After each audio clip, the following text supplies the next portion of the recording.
Hai guys, balik lagi sama gue yang Sudana. Dan hari ini kita akan ngebahas perjalanan gold buat akhir minggu atau minggu terakhir lah ya di bulan November ini gitu. Ini kalau misalnya kita perhatiin nih, langsung aja nggak usah panjang lebar gitu ya.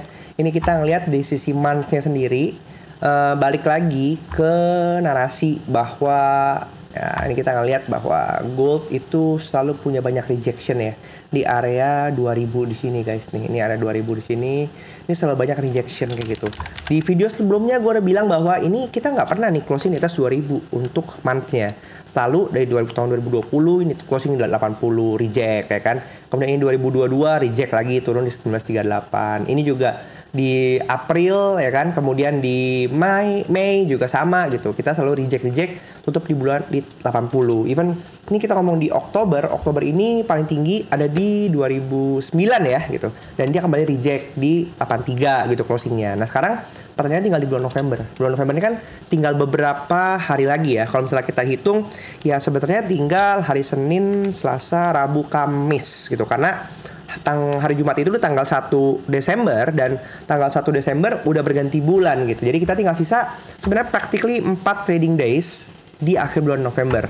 Dan kalau kita ngitung secara timing juga, minggu terakhir di bulan November merupakan timing untuk HSH monthly-nya juga kayak gitu. Jadi akan ada dua HSH timing di sini, yaitu adalah monthly dan juga weekly kayak gitu ya. Di sini kita ngelihat nanti gold kira-kira closing di mana. Kalau sekarang ini posisinya ada di 2001 ya atau 2002, tergantung broker kalian posisinya di mana. Tapi probably dia akan di sekitar 2001 dan 2002. Ini posisinya sekarang lagi kencang banget ke atas, dia menyisakan candle di bawah kayak gitu.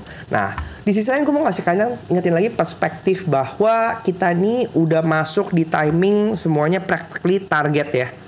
Yearly ini kita ada di semester 2, artinya di time frame yearly kita udah target yearly-nya yang hukum jikanya down. Kemudian kita lanjut lagi ke semester 2, memang hukum jikanya up ya kan, juga timingnya target gitu karena kita ada di Q4. Nah di Q4 ini semester 2 kita ngelihat bahwa ya beberapa broker punya R1 semester yang berbeda-beda. Ada broker yang R1 semesternya ada di 2008, tapi ada juga broker yang R1 semester 2-nya itu ada di 2014. Jadi 2014 ini masih menjadi target atau enggak point of interest yang bisa kita perhatikan untuk mungkin bisa dikunjungi dulu gitu. Turun ke quarter ini udah practically kelar tugasnya ya karena low-nya yang before udah dibentuk, tapi juga udah membentuk high before, high now yang lebih tinggi daripada high before-nya gitu. Jadi quarter bisa kita abaikan, sisa tinggal tugas monthly. Tugas monthly juga sama. Kalau kita perhatikan di sini, kita punya high before monthly yang ada sebenarnya di 2009 ya di sini. 2009 ini. Nah, kemarin kita paling tinggi di sini adalah weeknya yang itu adalah 2007. Jadi high now sekarang itu 2007. Nah, kalau kita ngomongin tentang time frame besar, probably bisa kita kategorikan adanya deviasi kayak gitu. Dengan adanya deviasi, misalnya kita ngomong 2007 dan 2009 ini sekitar 20 pip. Kemudian sebenarnya tinggal dikit lagi, bisa aja dia tembusin tapi dia turun ke bawah gitu. Kita bisa menganggap mungkin ada terjadi deviasi gitu ya, plus minus 20 pip, plus minus 30 pip gitu ya. Dari 2007 mungkin bisa 2006 sampai 2012 gitu. Itu yang bisa menjadi kategori deviasi kita dalam konteks month gitu. Artinya apa? Kalau kita ngelihat bahwa ada deviasi di antara HB month ini ya sama 2000. Kalau tadi kita ngomong R1 semester ini adanya di 2014 atau 2015 tergantung brokernya gimana, oke? Tapi kalau kita turun ke bawah, berarti 2015 dikurangin 30 pip sekitar 2012. 2009 tambahin 30 pip, itu sekitar 2012 juga. 2009 dikurangin 30 pip sekitar 2006-an gitu ya. Kemudian 2015 ditambah 30 pip sekitar 2018. Jadi area-area plus minus deviasi ini yang bisa menjadi pertimbangan kita juga dengan mempertimbangkan sisa waktu yang ada juga. Jadi kalau kita mempertimbangkan deviasi, kita lebih mulai realistis bahwa angka-angka yang ada itu nggak melulu selalu harus di hit kayak gitu. Walaupun sekarang ini kita ngelihat bahwa month-nya ini ya dia masih bermain di area 2000 ya, dengan sisa timing satu minggu lagi terakhir gitu. Ini yang kita lihat kira-kira akan terjadi apa gitu. Kita turun ke weekly-nya.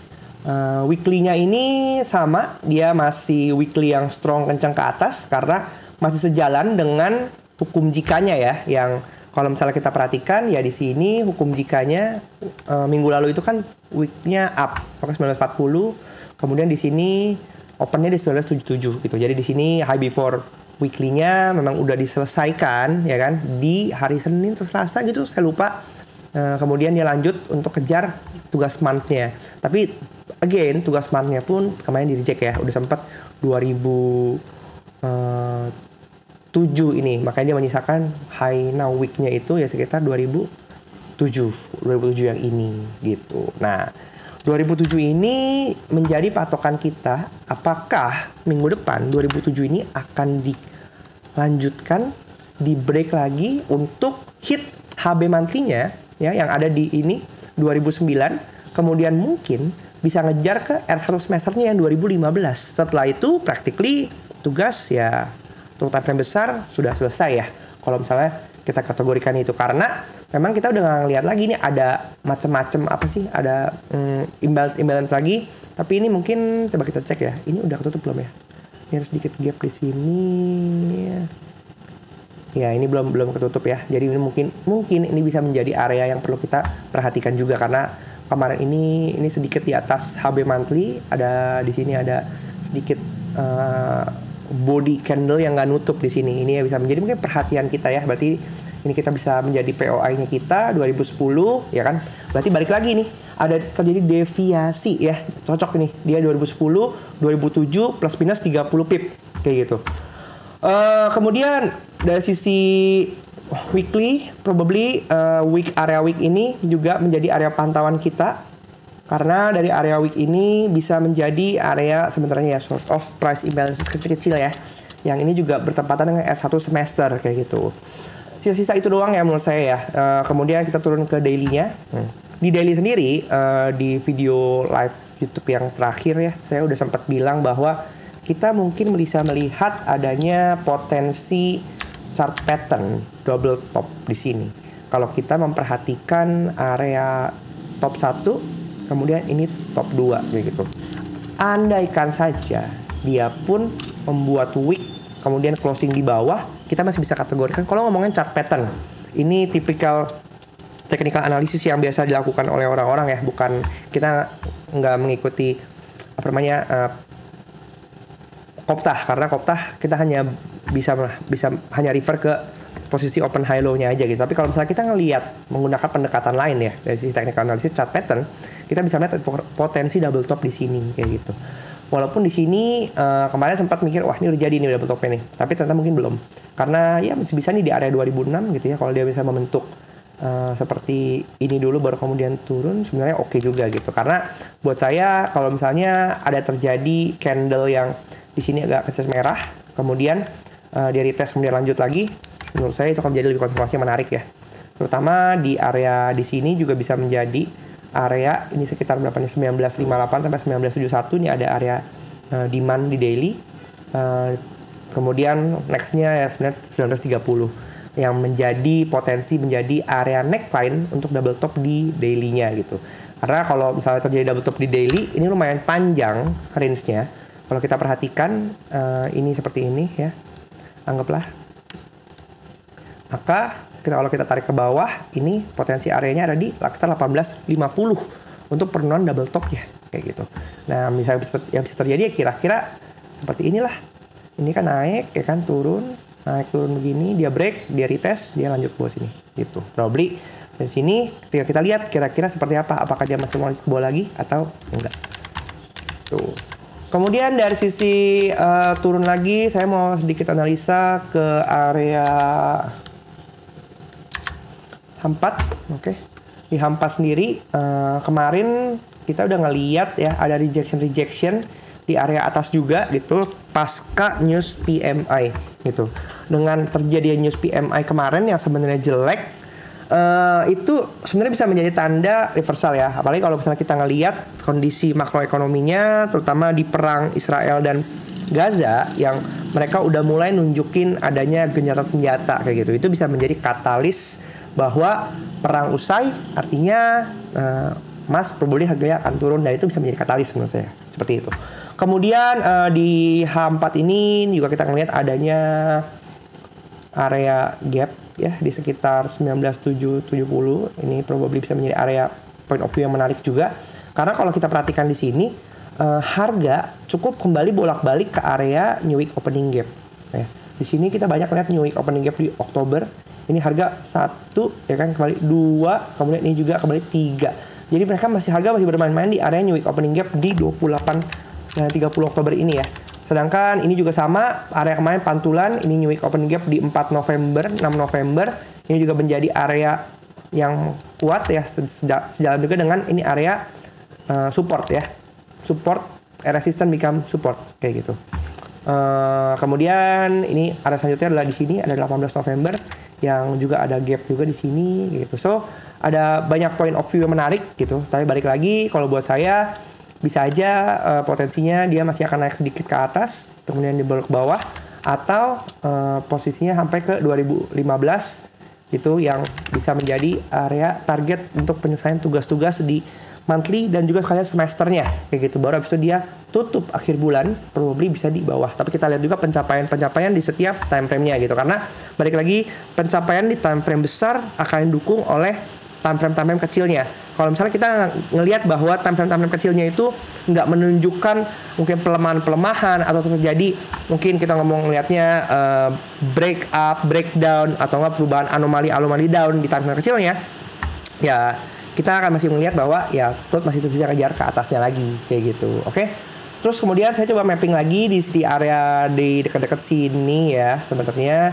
Ini kemarin juga ini gold mulai respect area di sini, makanya sempat mantul, kemudian probably ada area retest lagi. Kalau misalnya kita ngelihat dikecilin lagi area candle yang kecil ini yang bisa menjadi area mungkin order block. Oke.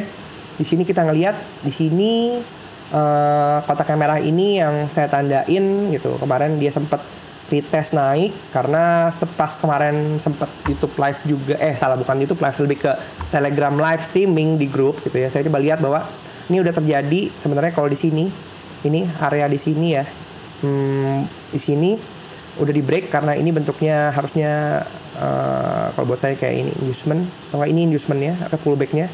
Ini udah di break body candle gitu kan kalau kita ngikutin acuan ICT gitu. Kemudian di sini dia kembali reversal, ini ada inducement, dia inducement di sini naik, dia reject lagi, kemudian dia lanjut lagi di sini masih di area 78,6 ya. Di sini 78,6, kemudian juga 70,5. Ini juga di 2002 dia nggak berhasil body break ya kan, tetap close di bawah situ walaupun dia nge-spike ke atas, ya masih ada potensi dia koreksi ke bawah kayak gitu. Koreksi ke bawahnya ke sini ya. Nih. Kalau misalnya kita ngomongin by Fibonacci ada 1995 sampai 1992. Kita lihat juga di sini probably ada banyak area sell side liquidity juga kalau kita ngomong di area M5, tapi ini terlalu kecil angkanya ya. Dan kalau kita perhatiin juga ini ada area New Week Opening Gap untuk 6 November. Jadi merupakan potensial price magnet juga nih untuk bisa dikunjungi sebagai area pullback-nya kayak gitu. So buat kalian yang probably masih ada posisi sell, ya ini yang kita pantau lah kira-kira ya kan. Kalau misalnya ini udah break 2003 berarti ya posisi pullback ininya jadi nggak valid kayak gitu. Oke. Di situ untuk analisa yang terjadi. Tapi untuk kalau kita ngomongin terjadi kira-kira minggu depan ya gitu. Dari posisi yang sekarang, ini balik lagi ke daily gitu, kita ngelihat bahwa di hari Jumat kemarin, ini kan pergerakannya sebenarnya nggak gitu besar. Kita ngelihat bahwa, kita nyalain dulu sebentar ini, kita perhatikan di sini, bentar ini dibuang dulu deh, biar nggak berisik. Nah, oke. Ini di sesi Asia, harga open cukup bervariasi hari Jumat kemarin. Ada yang open di atas pivot, ada open di bawah pivot gitu, karena dia berujung sideways ya hari Kamisnya. Tapi ternyata memang dia buka di open di atas pivot, makanya di pivot daily, makanya dia kemudian naik. Walaupun sesi Asianya cukup santai ya. Dia cuma naik 30 pip aja bolak-balik. Kemudian baru di penghujung pembukaan karena adanya news Kanada yang dia positif katalis, dia naik ke atas, kejar atas. Tapi cuman berujung 120 pip aja range hariannya. range harian satu pip itu relatif rendah ya dibandingkan sebelum-sebelumnya yang bisa nyampe 300 pip gitu kejar-kejarnya. Jadi ya kalau buat saya ini di H1 ini area inducement ini ya di sini kita bisa ngeliat kira-kira mungkin Senin bisa dia pullback dulu ke bawah kayak gitu. Sejauh apa? Kita lihat dari acuannya seperti yang tadi di Aldi Fibonacci yang barusan saya jelaskan itu. Oke, so kira-kira seperti itu. Kalau misalnya kita perhatikan ya berarti dengan posisi week yang dia posisinya closing di 2001 ya kan, dimana ini balik lagi kita ke week supaya ngeliatnya enak, dimana openingnya itu adalah 1977, maka kita bisa mulai planning ya sebenarnya ya. Posisi hukum jika week yang akan terjadi di minggu depan itu most probably akan menjadi hukum jika week yang sifatnya up. Karena untuk tiba-tiba gitu ya, bukan posisi dari 2002 ini terjun tiba-tiba di bawah di sini di 1974 kalau di bawah 1977 itu kayaknya nggak mungkin lah ya. Kalau buat saya itu terlalu mustahil. Andaikan tiba-tiba gitu ya, Israel bilang oke, kita stop perangnya, kita udahi, kita Natalan dulu gitu. Ya kayaknya kalau sampai 300 pip buat saya itu bisa rungkat semua orang gitu, karena posisi apapun yang masih floating 300 pip bakal rungkat sih gitu. Jadi agak kecil kemungkinannya itu bisa terjadi. Jadi memang high probably yang akan terjadi adalah hukum jikanya weeknya masih up gitu. Maka kita bisa lihat batas-batasannya dengan posisi seperti itu ya. High now weekly yang akan menjadi HB weekly 2007 itu akan menjadi area yang berpotensi untuk diuji lagi ya dengan posisi sekarang. Makanya analisa kita dari awal tadi itu bisa menjadi valid gitu untuk bisa terjadi mungkin kejar HB monthly di 2009 atau maksimum di 2015. Nanti kita lihat pencapaian seperti apa gitu. Karena kalau misalnya kita lihat ya menurut saya yang paling jauh saat ini sih masih di 2014-2015 ya. Seperti itu. Nah, sekarang kita mengacu kepada tabel RPS. Oke? Karena tadi kita udah ngomongin bahwa most probably hukum jika weeknya up gitu ya. Tapi dengan kondisi yang hari Jumat kemarin adanya berita pembebasan sandera tahanan ya di Israel dan Gaza, kita ngeliat ada mungkin potensi terjadinya gap up atau gap down kayak gitu. Kalau kita ngomongin gap up atau nggak posisinya tetap di 2000 atas, ya kalau saya melihatnya posisinya tetap aja kita tinggal nunggu booster weekly-nya sejauh apa di Senin sampai Rabu. Kemudian Kamisnya target ke bagian atas gitu. Habis itu Jumatnya nanti mau kemana gitu. Atau mungkin dari Senin ngebusur sebentar langsung kejar ke atas untuk selesaiin tugas-tugasnya. Atau habis itu lanjut mengerjakan home sweet home untuk monthly dan weekly-nya gitu. Itu juga bisa terjadi. Oke? Jadi dua skenario yang kalau kita ngelihat bahwa openingnya jika harga sekarang di 2022 di opening di sekitar 2000 ya sampai 98, 97 gapnya seperti itu should be oke, apalagi kalau gap up gitu. Tapi saya ngelihat adanya potensi jika gap down-nya itu bisa mencapai mungkin sekitar 1995 atau 1994. Di sini kita bisa perhatikan bahwa jika kita open daily di 1994 atau gitu, kita mau weekly dulu.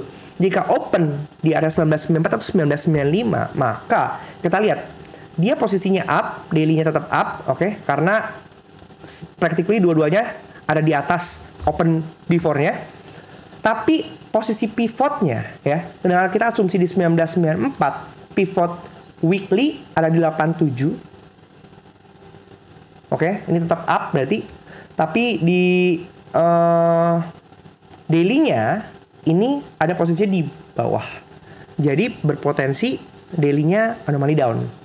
Kayak gitu. Nah, kita lihat nanti kira-kira terjadi seperti apa. Ini kalau di 1995 pun mirip-mirip udah mulai ada tanda-tanda open di bawah pivot. Tuh, oke.